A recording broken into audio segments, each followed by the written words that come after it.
warahmatullahi wabarakatuh. Waalaikumsalam. Mari kita mulai. Bismillahirrahmanirrahim. Baik, mari kita lanjutkan pertanyaan yang kemarin. Oke, sebelum ke pertanyaan yang kemarin, ada pertanyaan terkait dengan kurban, Ustaz. Dari hadis riwayat Muslim tentang larangan memotong rambut dan kuku bagi orang yang akan berkurban. Pertanyaan, yang dimaksud rambut dalam hadis tersebut apakah khusus rambut di kepala atau termasuk juga kumis, jenggot, dan rambut yang lain, Ustaz? Coba dibaca hadisnya.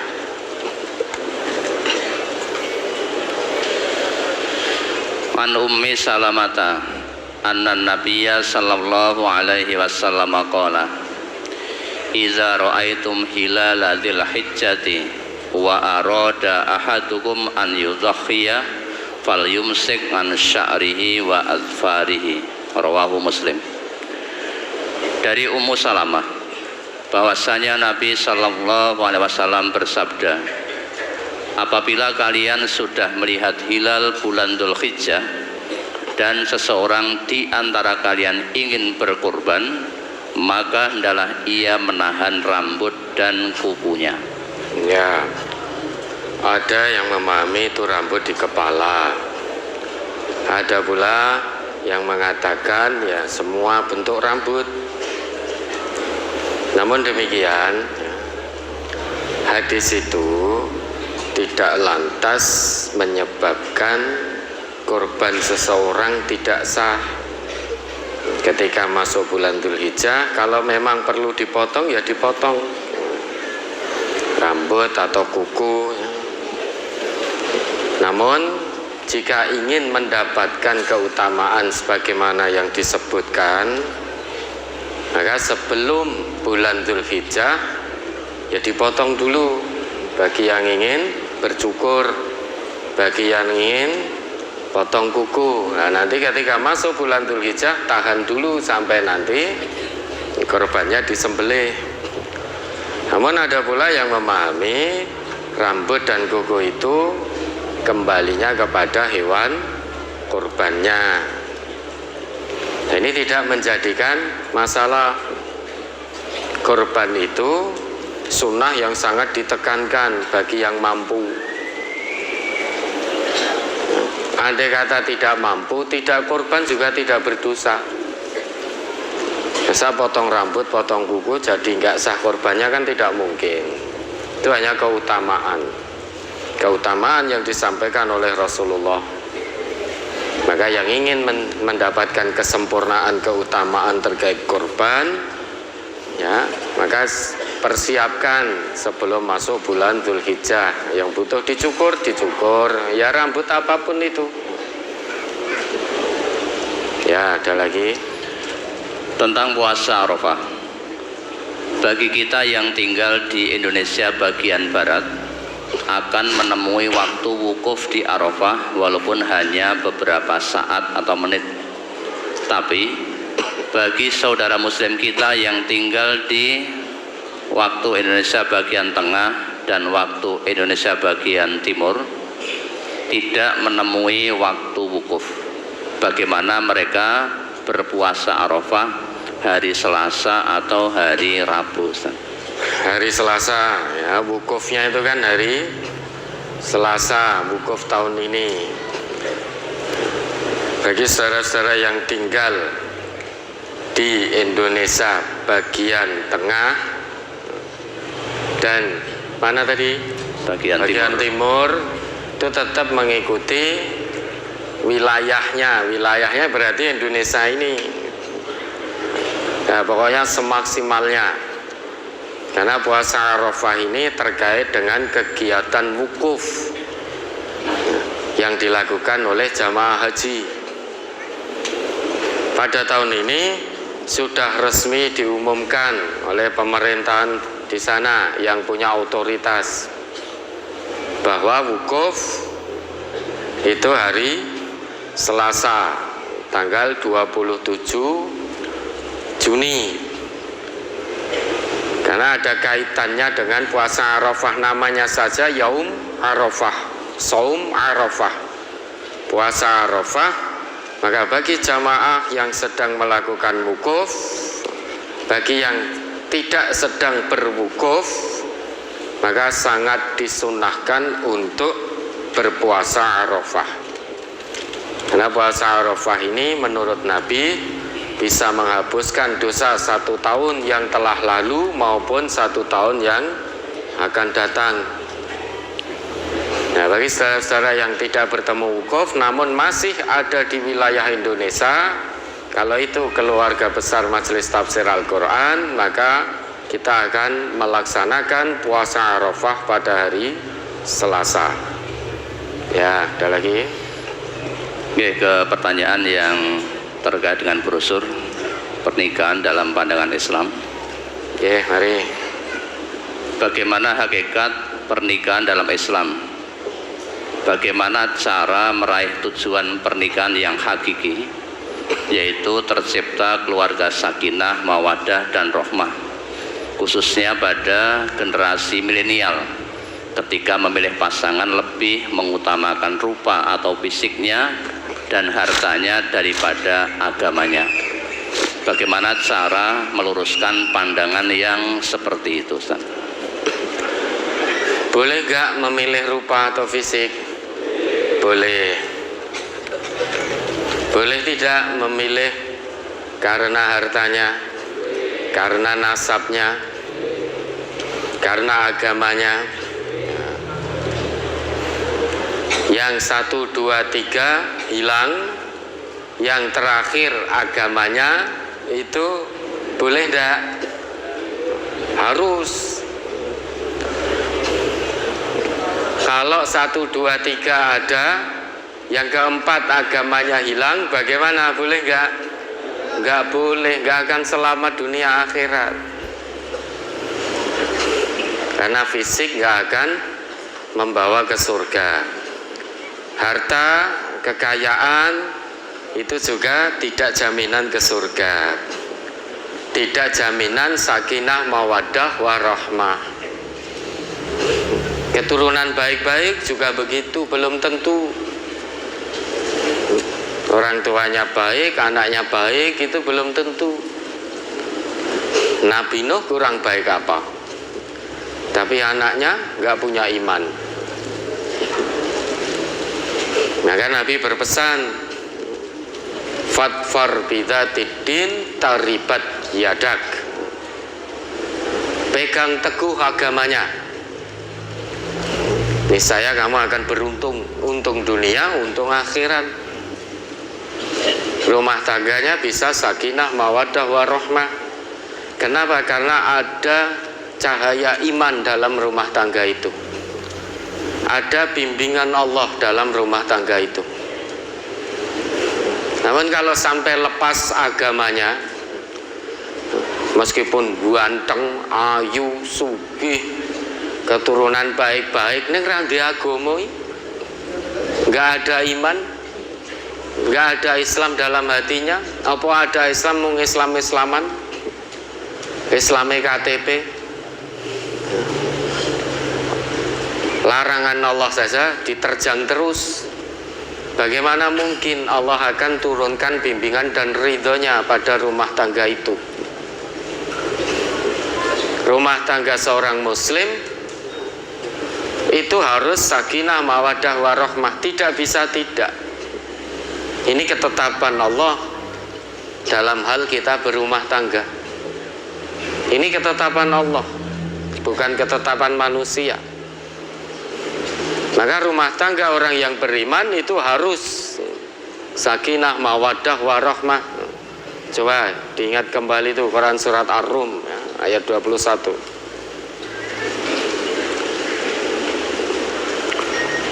Surat Ar-Rum nomor surat 30 ayat 21. A'udzu billahi minasyaitonir rajim. Wa min ayatihi an khalaqalakum min anfusikum azwajan litaskunu ilaiha litaskunu ilaiha wa ja'ala bainakum mawaddatan wa rahmah inna fi dzalika laayatil liqaumin yatafakkarun. Dan di antara tanda-tanda kekuasaannya ialah Dia menciptakan untukmu istri-istri dari jenismu sendiri, supaya kamu cenderung dan merasa tentram kepadanya, dan dijadikannya di antaramu rasa kasih dan sayang. Sesungguhnya pada yang demikian itu benar-benar terdapat tanda-tanda bagi kaum yang berfikir. Ya ta? Sakinah mawaddah warahmah itu ketetapan pernikahan yang Allah tetapkan. Itu ketetapan dari Allah dan merupakan salah satu dari tanda-tanda kemahakuasaan Allah. Maka untuk mewujudkan sakinah mawaddah warahmah tidak bisa tanpa Islam, nggak bisa. Meskipun dengan rupa fisik yang rupawan, cantik jelita, kaya, punya harta melimpah, anak tunggal, keturunan bangsawan, namun tidak ada Islam di hatinya, tidak ada iman di hatinya, mustahil bisa sakinah mawaddah warahmah. Jangankan yang tidak ada Islam, tidak ada iman, rumah tangga orang yang ngaku Islam pun seringkali tidak sakinah mawaddah warahmah. Kenapa kok demikian? Kenapa hal ini bisa terjadi? Karena dia berumah tangga bukan karena Allah, berumah tangga karena hawa nafsu. Sehingga karena hawa nafsu, maka baik suami maupun istri egonya luar biasa tinggi. Dan setiap kali ada permasalahan rumah tangga, problematika rumah tangga, yang dicari solusinya bukan dari Al-Quran, bukan dari Sunnah, namun masing-masing suami maupun istri rujuk pada versinya sendiri-sendiri, podo atau se, rujuk pada pembenaran versinya sendiri-sendiri. Padahal kita ini harusnya bersyukur sekali Bapak Ibu, dijadikan oleh Allah hambanya yang beriman, diberi pedoman hidup yaitu Al-Quran, dan diutus Rasulnya menjelaskan Quran dan Sunnah. Sehingga pedoman hidup kita itu Quran dan Sunnah. Kalau kita pegang teguh pada keduanya, nggak akan pernah tersesat, baik dalam menjalani rumah tangga maupun aktivitas hidup dunia lainnya, nggak akan tersesat. Dan di akhirat mendapatkan ridho dari Allah. Tapi seringkali kita mau ikut Quran Sunnah itu sulit sekali. Apa yang menjadi penghalang? Hawa nafsu sudah. Yang menjadi penghalang hawa nafsu. Padahal Quran sudah jelas sekali. Jika ada perselisihan di antara kita, farudduhu ilallah war rasul. Sudah jelas sekali itu Pak. Perselisihan orang yang beriman antara suami dan istri, terjadi perselisihan, maka rujuknya bukan kepada pembenaran suami, rujuknya bukan kepada ego istri. Kemana cari solusinya? Pada Allah dan Rasul. Selesai sudah. Pada Allah dan Rasul itu maksudnya cari solusi dari problematika kehidupan, termasuk problematika rumah tangga, itu dari ayat-ayat Al-Quran, dari sunnah-sunnah Nabi yang sahih. Dan kalau sudah ketemu, sudah rujuk, taslim semuanya, suami dan istri. Tidak lagi menurutku, tidak lagi menurut istri, Tapi menurut Allah, menurut Rasulnya, oh nek ngoten sulit no. Ya memang sulit bagi yang hatinya keras. Bagi hati yang keras itu sangat sulit untuk rujuk pada Quran dan Sunnah. Bahkan mungkin dadanya terasa sesak karena jauh dari petunjuk. Orang itu kalau mengikuti Quran Sunnah berarti dia mengikuti petunjuk, mendapatkan petunjuk. Tapi kalau tidak mau, dadanya terasa sesak. Di hadapannya sudah ayat Quran, hadis Nabi yang sahih, tetap tidak mau taslim. Kalau taslim pada Quran dan Sunnah, ya, padahal dia mendapat petunjuk, selesai dari masalah rumah tangganya. Tapi karena masih mengikuti egonya, maka dadanya terasa sesak, sumpek dan lain sebagainya. Dan kalau di depan kita Quran Sunnah, wis taslim sudah, itu hati tenang kok. Ala bi dzikrillah tatmainnul qulub. Hanya dengan mengingat Allah hati tenang. Tapi kenapa kok kita tidak mau mengikuti Quran Sunnah? Dalam masalah rumah tangga sekalipun kita masih mengikuti ego. Hati menjadi sesak, rumah tangga jauh dari hidayah Allah, jauh dari petunjuk Allah. Kenapa? Karena tidak mengamalkan agamanya, tidak mengamalkan Islam, tidak mengamalkan Quran dan Sunnahnya. Padahal suri toladan yang baik itu ada pada diri Rasulullah. Modal untuk bisa menjadikan Rasul sebagai suri toladan itu iman kepada Allah dan hari akhir. Laqad kana lakum fi Rasulillah uswatun hasanah liman. Siapa yang bisa menjadikan Rasulullah sebagai suri tauladan? Liman kana yarjullah wal yaumal akhir wa dzakarallaha katsira. Orang yang senantiasa beriman, mengharap rahmat dan ridha dari Allah, dan juga mengharap pertemuannya dengan Allah pada hari akhir, mengharapkan kedatangan hari kiamat. Dan orang yang senantiasa terus mengingat Allah dimanapun dia berada, baik di luar rumah maupun dalam rumah tangga, apapun problematikanya, Allah solusinya. Itu yang hanya bisa menjadikan Rasulullah sebagai suri tauladannya. Dan Rasulullah juga sudah menegaskan, khairukum khairukum li ahlihi wa ana khairukum li ahli. Sebaik-baik kalian siapa yang paling baik terhadap istri dan keluarganya, dan aku, yaitu Rasulullah, orang yang paling baik terhadap keluargaku.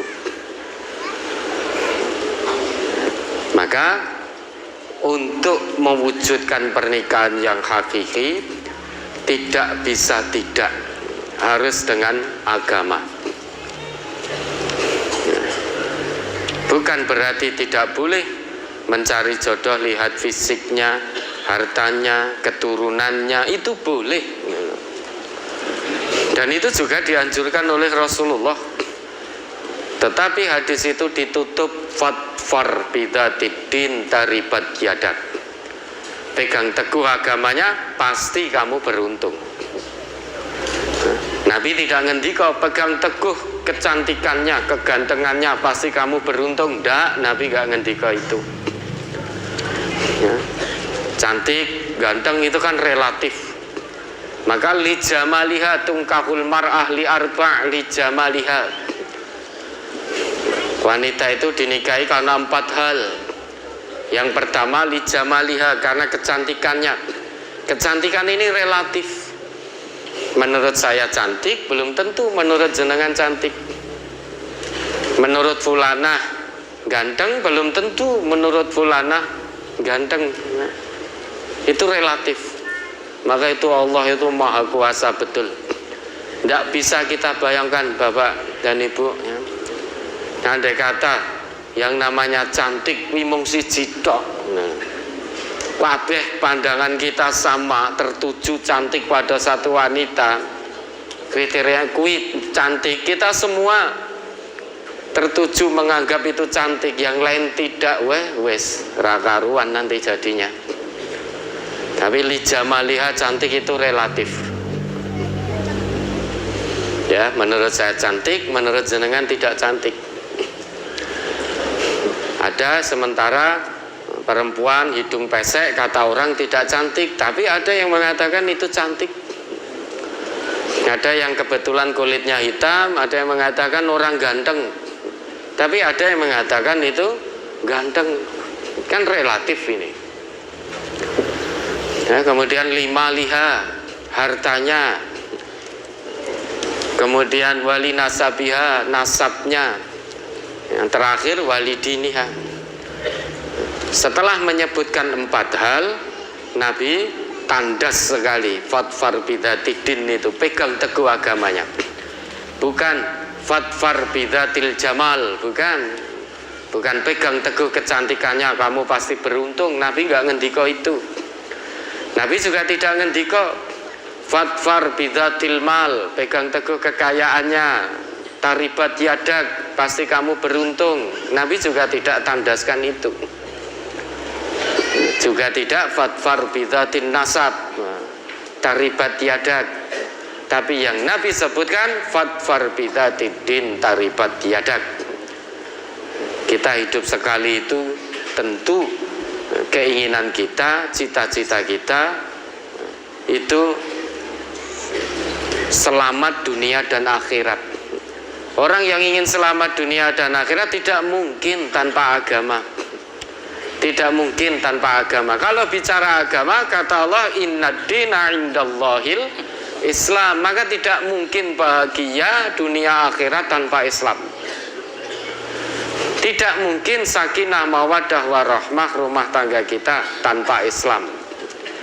Maksudnya Islam bukan hanya sebatas beragama Islam, namun menghadirkan nilai-nilai Islam dalam rumah tangga kita. Itu jaminan dari Allah dan Rasul bisa sakinah mawaddah warahmah. Terkait sakinah mawaddah warahmah sudah berulang kali kita jelaskan apa itu sakinah, apa mawaddah, apa rahmah. Ahad yang lalu juga sudah kita jelaskan tentang itu. Maka masing-masing suami istri pahami ini sakinah mawaddah warahmah. Sebelum menikah pahami ini dulu. Kita menikah bukan untuk main-main, tapi kita menikah untuk meraih ridha Allah. Bahkan sampai dikatakan oleh Rasul, idza tazawwajal 'abdu faqad kammala. Ada masalah dengan imannya. Dengan ketenangan itu akan tercipta mawaddah, Bapak Ibu. Suami tentram di dekat istrinya, istri tentram di samping suaminya, maka akan lahir mawaddah, rasa cinta yang tidak biasa, melebihi rasa cinta yang biasa. Itu mawaddah. Mawaddah itu rasa cinta kosong dari niat buruk, itu arti dari mawaddah. Sehingga suami kalau sudah muncul mawaddah, dia akan mencintai istrinya luar biasa. Tidak pernah terlintas dalam benak untuk menimpakan sesuatu yang buruk pada istrinya, baik dengan ucapan yang isinya kata-kata kasar, hinaan, makian, cacian, atau dengan perbuatan, ya, memukul, menendang, dan lain sebagainya. Seorang suami yang sudah betul-betul mawaddah tidak pernah melakukan itu dan mengucapkan kalimat-kalimat yang tidak pantas. Jangankan mengucap dan berbuat, punya niat saja untuk menimpakan keburukan pada istri itu tidak pernah. Itu mawaddah. Ya. Kemarin ya sempat saya baca berita itu, ada seorang ibu di Pati sana, punya 3 anak. Yang pertama 4 tahun, yang kedua 2 tahun, yang ketiga 1 bulan. Ya, ini meninggal dunia karena KDRT dari suami. Dan posisi meninggalnya itu, ya, si ibu tangannya itu sedang mendekap bayinya. Terus 2 anak kecilnya itu memeluk ibunya dari belakang. Ibunya meninggal dunia. Ya, setelah dipukuli, ditendangi, dimaki-maki oleh suaminya, kemudian ditinggal di dalam kamar begitu saja. Ternyata si ibu ini mengalami pendarahan di otak. Menahan rasa sakit yang luar biasa, beliau ini mendekap ketiga anaknya yang masih kecil. Menahan rasa sakit. Dan 2 anaknya yang 4 dan 2 tahun tadi tidak berani keluar kamar karena takut dimarah dan dipukul oleh bapaknya. Sampai 2 hari. 2 anak tadi yang umur 4 sama 2 tahun tadi, selama 2 hari itu kabarnya memakan susu formula milik adik bayeknya. Dan adik bayeknya yang umur sebulan ini sudah tidak bisa nangis karena sudah lemas sekali, karena 2 hari nggak mendapat ASI.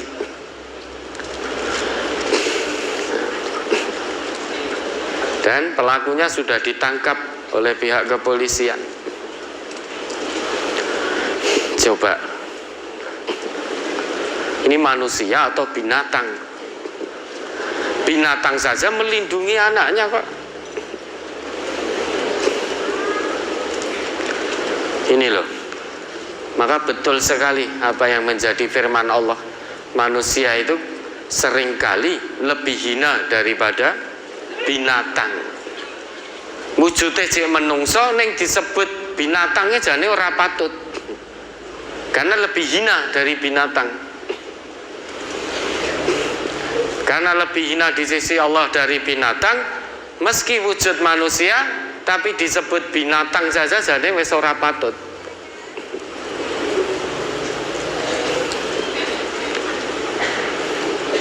Mencaci, memaki, memukuli, menendang sampai meninggal dengan 3 buah hati yang masih kecil-kecil. Yang 2 memeluk ibunya dari belakang, dipeluk terus ibunya mendekap bayinya. Suami macam apa seperti ini?